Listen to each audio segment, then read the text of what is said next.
Good evening all of you and welcome to today's daily test paper discussion. आज हमने conduct किया था daily test paper NDA का 59 number. तो इस पार्टिकुलर वीडियो में हम लोग इसी के क्वेश्चंस को डिस्कस करेंगे। तो let's start our today's questions round.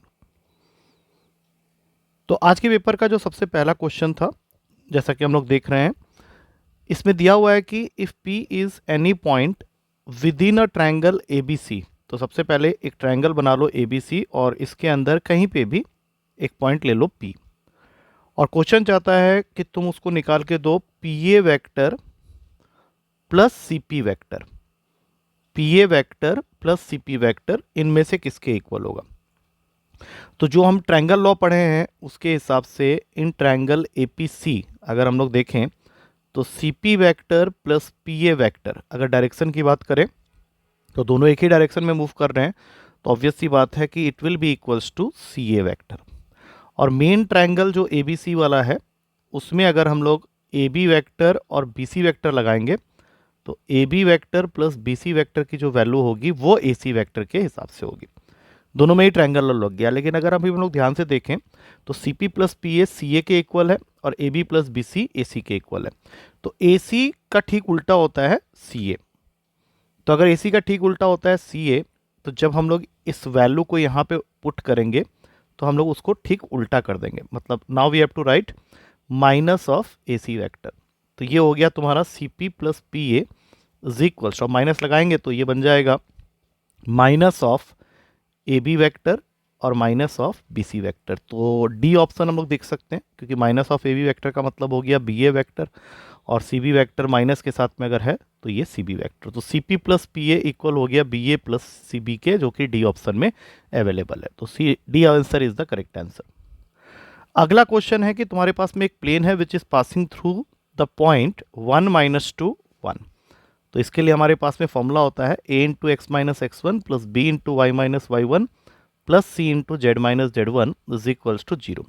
तो तुम्हारा जो पासिंग पॉइंट है वो है 1 - 2 1 का, तो ये ऑक्यूपाई करेगा x1 y1 और z1 की जगह। तो ये हो गया a into x minus one plus b into y plus two plus c into z minus one equals to 0।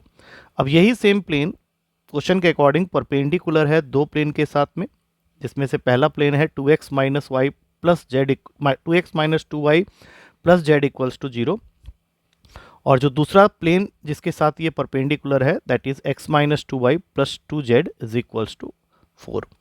तो अगर ये प्लेन फर्स्ट प्लेन के साथ परपेंडिकुलर है तो कंडीशन ऑफ परपेंडिकुलरिटी के हिसाब से a1 a2 मतलब 2a प्लस b1 b2 मतलब minus 2b plus c1 c2 plus c is equals to 0 होगा।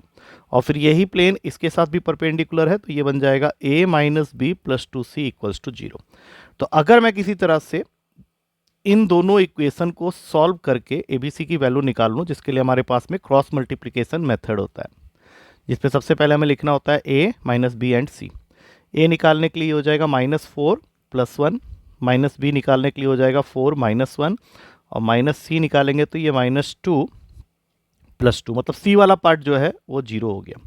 a की वैल्यू हो गई है यहाँ से -3, और b को अगर हम लोग ध्यान से देखें तो ये भी -3 आ रहा है। तो अब इन वैल्यूज़ को इस इक्वेशन में पुट कर लो, तो -3 into x minus one -3 into y plus two, और जी सी वाला पार्ट तो 0 है, तो तुम्हारे प्लेन की इक्वेशन आ गई है -3x plus 3 -3y -6 is equals to 0। तो सबको यहाँ भेजने पे 3x plus 3y plus 3 equals to 0 हो जाएगा, जो कि हमें प्लेन की इक्वेशन देगा x plus y plus 1 equals to 0। लेकिन क्वेश्चन अभी यहाँ पे ख़त्म नहीं होता है, क्योंकि क्वेश्चन तुमसे कह रहा है कि what is the distance of this plane from the point 1, 2, 2। तो इस पॉइंट को यहाँ पुट करेंगे 1 + 2 + 1 पूरे मॉडुलस में अपॉन में नीचे आ गया √2, तो दैट इज़ द डिस्टेंस। तो ये फॉर्मूला बन रहा है 4/√2 का, और 4/√2 का मतलब होता है 2√2, जो कि अवेलेबल है डी ऑप्शन में। So D is the correct answer. अगला क्वेश्चन है, इसमें थोड़ा करेक्शन था actually. tan alpha plus beta नहीं निकालना है, इस क्वेश्चन में निकालना है tan alpha plus tan beta. Question कह रहा है कि a cos 2 theta plus b sin 2 theta बराबर है c के, and this equation has got alpha and beta as its solution, और हमें निकालना है tan alpha plus tan beta की वैल्यू। तो यहाँ पे हम लोग cos 2 थीटा का वो फॉर्मूला यूज़ करेंगे जहाँ पे tan आता है, तो a into 1 minus tan square theta whole upon में 1 plus tan square theta plus b into sine 2 theta का फॉर्मूला होता है 2 टेन थीटा अपॉन में 1 plus tan square theta and that is equals to c। अब इसमें quadratic equation हम लोग form करेंगे which will be in terms of tan theta. तो उसके लिए जो भी मैं यहाँ पे कर रहा हूँ उसको देख लेंगे ध्यान से। तो अब ये इक्वेशन बनने वाला है c माइनस ए टेन स्क्वायर थीटा, उसके बाद वाला टर्म होगा माइनस 2b टेन थीटा और सबसे लास्ट में होएगा plus c minus a is equals to 0। अब सिंस अल्फ़ा और बीटा इसके रूट्स है तो इसका मतलब है कि tan alpha plus tan beta, जिसको हम लोग सम ऑफ द रूट्स भी कह सकते हैं, तो that will be equals to minus B by A. तो माइनस बी मतलब यहाँ पे हो जाएगा 2b अपॉन सी माइनस ए। तो 2b अपॉन में c माइनस ए, ये ऑप्शन अगर हम लोग देख रहे हैं तो दैट इज़ अवेलेबल इन, अच्छा यहाँ पे एक सेकेंड, अच्छा ये यहाँ जाएगा तो प्लस बन जाएगा, राइट। तो c प्लस ए हो गया, तो 2b अपॉन में c प्लस ए जो है वो अवेलेबल है बी ऑप्शन में, so B is the correct answer. अगला क्वेश्चन है कि तुम्हें एक ट्रायंगल ए बी सी में जिसमें 2s is equals to A plus B plus C, जो सेमी पेरीमीटर होता है, उसकी वैल्यू दे रखी है और हमें निकालना है इसकी वैल्यू। इसके लिए तुमको इस चैप्टर के फॉर्मूलाज याद होने चाहिए, क्योंकि ये फॉर्मूला होता है cos square A by to का और ये फॉर्मूला होता है sign square A by to का, और टिग्नोमेट्री के हिसाब से ये फॉर्मूला होता है कॉस ए का, बिकॉज कॉस टू ए का फॉर्मूला यहाँ पे लग रहा है। कॉस टू ए होता है cos square A minus sine square A, तो cos square A by two minus sine square A by two हो जाएगा cos A, which is available in B option. अगला क्वेश्चन है कि two lines are drawn through 3,4 each of which makes an angle of 45 degree with the line x minus y equals to 2। मतलब एक point है P 3,4 जिससे हमने दो line draw किए हैं और ये दोनों ही लाइन क्या कर रहे हैं, एक लाइन है, सपोज कर लो ये वाली लाइन है x minus y is equals to 2, तो इसके साथ ये लाइन 45 डिग्री बना रहा है, ये लाइन भी 45 डिग्री बना रहा है। तो सबसे पहले ऐसे लाइन की इक्वेशन निकाल लेते हैं, equation of these two lines. तो पासिंग पॉइंट है y माइनस 4 और यहाँ पे x minus 3, that means we are using the formula y minus y one is equals to m into x minus x one. अब रही बात m की, तो तुमको यहाँ पे स्लोप ऑफ द लाइन तो इस वाले लाइन का स्लोप लेना पड़ेगा। तो पहला लाइन जो जिसके साथ में ये एंगल बना रहा है 45 डिग्री का, उसको फर्स्ट लाइन कंसिडर करते हुए इसका स्लोप हो गया 1 और 45 डिग्री बना रहा है, तो यहाँ पे तुम्हारे पास में आ जाएगा ऊपर में प्लस माइनस टेन 45 डिग्री और नीचे 1 माइनस प्लस टेन 45 डिग्री। अब इसको सॉल्व करेंगे तो हमें दो लाइंस की इक्वेशन मिलेगी, एक है y इक्वल्स टू 4 एंड एक है x इक्वल्स टू 3, और तीसरी लाइन जिसके साथ में ये ट्रायंगल फॉर्म कर रहे हैं that line is x minus y equals to 2। तो अगर इन तीनों को मैं साइमल्टेनियसली सॉल्व करता हूँ तो मुझे एक ऐसा ट्रायंगल मिलेगा जिसके तीनों वर्टेक्स पॉइंट a हो गया 6,4, b हो गया 3,1 और c हो जाएगा 3,4। तो यहाँ से हमें सिर्फ एरिया निकालना है, एरिया निकालने का फॉर्मूला हमें पता है और एरिया निकालेंगे तो ये आंसर आ जाएगा 9/2। एरिया निकालने का जो फॉर्मूला मैंने यहाँ पे यूज़ किया है that should be known to all of you, that is half magnitude में x1 ब्रैकेट में y2 minus y3 plus x2 bracket में y3 minus y1 plus x3 bracket में y1 माइनस y2। तो मैंने इन पॉइंट्स को लिया होगा x1 y1, इसको लिया होगा x2 y2 और इसको लिया होगा x3 y3। अब चलते हैं अगले क्वेश्चन में। There is a circle whose radius is 3 units. तो अगर हम लोग यहाँ पे कैलकुलेट करें तो ए ऑप्शन के साथ अगर जाएं तो सबसे पहले चेक करते हैं फॉर्मूला के हिसाब से G square plus F square minus C, अगर मैं यहाँ पे लगाता हूँ तो ये हो गया 16 प्लस 9 माइनस 16, तो ये तो मुझे रेडियस 3 का दे रहा है। अब दूसरी चीज़ जो मुझे देखनी है कि इसका जो सेंटर है that lies on this line y equals to x minus 1। तो सेंटर अगर मैं इस सर्कल का निकालूं तो ये आ रहा है मेरा 4,3। तो y equals to x minus 1 में अगर मैं ये वैल्यू पुट करता हूं तो 4 माइनस 1 y की वैल्यू 3 आ रही है, तो ये कंडीशन भी ये सेटिस्फाई कर रहा है। अब तीसरी चीज़ है कि ये जो सर्कल है ये पास कर रहा है थ्रू द पॉइंट 7,3। एक बार इसको भी चेक कर लेते हैं। 49 प्लस 9 माइनस 56 माइनस 18 प्लस 16। अब जरा इनको ऐड करके देखो तो ये भी तुम्हारा बन रहा है 74 और ये माइनस 74। तो ये पहला ही सर्कल तुम्हारा करेक्ट आंसर है, बाकी कोई भी कंडीशन को ओबे नहीं करेंगे तीनों के तीनों। अगला क्वेश्चन लिमिट का है। इसके ऊपर में हमने बात की थी कि जब लिमिट एक्सटेंड्स टू इन्फिनिटी होता है तो जो भी ऊपर वाला पॉलिनोमियल है और जो भी नीचे वाला पॉलिनोमियल है उनकी डिग्री की कंपैरिजन होती है।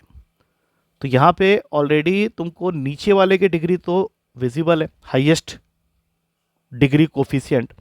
यहाँ ऊपर वाले से जब भी तुम ब्रैकेट खोलोगे तो हाईएस्ट डिग्री कोफिशिएंट जो मिलेगा वो x की पावर 10 मिलेगा, और ये 100 तक खुल रहा है तो 100 टाइम्स तक देखेंगे तो ये टोटल बन गया 100 x की पावर में 10। और नीचे वाले की अगर मैं बात करूं तो नीचे में x की पावर 10 सबसे बड़ा कोफिशिएंट है, लेकिन उसका जो कोफिशिएंट है वो 1 है। तो अगर मैं दोनों के हाईएस्ट डिग्री टर्म्स के कोफिशिएंट की बात करूं तो न्यूमरेटर के लिए वो 100 है और डिनोमिनेटर के लिए 1 है, तो इसका आंसर आ जाएगा 100 and D is the correct answer. अगला क्वेश्चन है स्लोप का। तुम्हें स्लोप ऑफ द टेंजेंट निकालना है।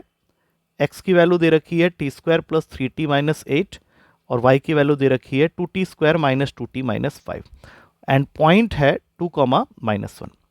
तो इस पॉइंट का जो x कोऑर्डिनेट है 2 उसको उठा के इस इक्वेशन में पुट कर दो, तो ये हो जाएगा 2 is equals to 3t square plus 3t minus 8। अगले ही स्टेप में ये बन गया t square plus 3t minus 10 equals to 0। अब इसकी स्प्लिटिंग करते हैं, t square plus 5t minus 2t minus 10 equals to 0। T common ले लो तो यहाँ से तुमको टी की दो वैल्यूज़ मिल रही हैं। एक मिलेगा टी इक्वल्स टू 2 पॉजिटिव में और दूसरा मिलेगा टी इक्वल्स टू -5। तो -5 को अभी टाइम बिंग के लिए छोड़ देते हैं। अच्छा, स्लोप क्या होता है? dy by D x. तो इसका मतलब है हमें dy बाई डी टी को dx बाई डी टी से डिवाइड करना है और उसमें t के जगह पुट करना है 2। तो dy बाई डी टी करने पे ये वैल्यू आ गया 4t माइनस 2 और dx बाई डी टी करने पे ये वैल्यू आ गया 2t प्लस 3। तो अब अगर इसमें 2 डाल दें तो ऊपर आ गया 6, नीचे आ गया 7। तो 6/7 that means B is the correct answer. अगला क्वेश्चन एक्चुअली मिसप्रिंटेड था तो इसको मैं ऐसे ही सॉल्व कर लेता हूँ, ऑप्शन इसके अलग आएंगे। तो लॉग 28 को हम लोग लिख सकते हैं 2 स्क्वायर इंटू 7 और 49 को लिख लो 7 स्क्वायर। अब इसमें प्रॉपर्टी लगा के इसको अलग अलग कर लो। लॉग 2 स्क्वायर के बेस में 7 स्क्वायर प्लस लॉग 7 के बेस में 7 स्क्वायर। तो 2/2 लॉग 2 के बेस में 7 और ये खाली आएगा 1/2, तो ये दोनों कैंसिल हो गए। अब लॉग 2 के बेस में 7 है, यहाँ पे लॉग 7 के बेस में 2 है, तो ठीक इसका उल्टा है, तो 1/m प्लस 1/2। तो आंसर आ गया 2 + m/2m। तो इस ऑप्शन के साथ जाएंगे, यहाँ पे कोई भी ऑप्शन करेक्ट नहीं है, मैंने पहले ही स्टार्टिंग में बता दिया था। अब आखिरी क्वेश्चन है, तुम्हारे पास में एक इक्वेशन है x² - k plus y² / 8 - k is equals to 1।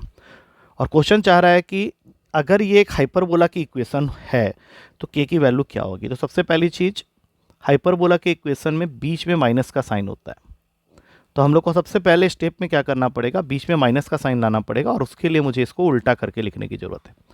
अब ये दोनों जगह a² और b² के लिए फिक्स है, जो कि कभी नेगेटिव नहीं हो सकते। तो 12 - k must be greater than 0 and k - 8 also must be greater than 0। तो यहाँ से आ गया 12 k इज़ लेस देन 12 और यहाँ से आ गया k इज़ ग्रेटर देन 8। तो दोनों को मिला के लिखेंगे तो आ जाएगा k is greater than 8 but less than 12, जो कि अवेलेबल है सी ऑप्शन में। तो सीधा आंसर हो गया कि this equation will represent the equation of hyperbola if k lies between 8 and 12। I hope with this will come to the end of the discussion of this particular paper. Solutions को ध्यान से देख लेना, क्योंकि एक तो क्वेश्चन में correction था और एक के ऑप्शन में करेक्शन था।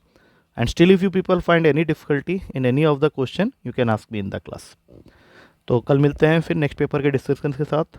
Till then take care and thank you to all of you.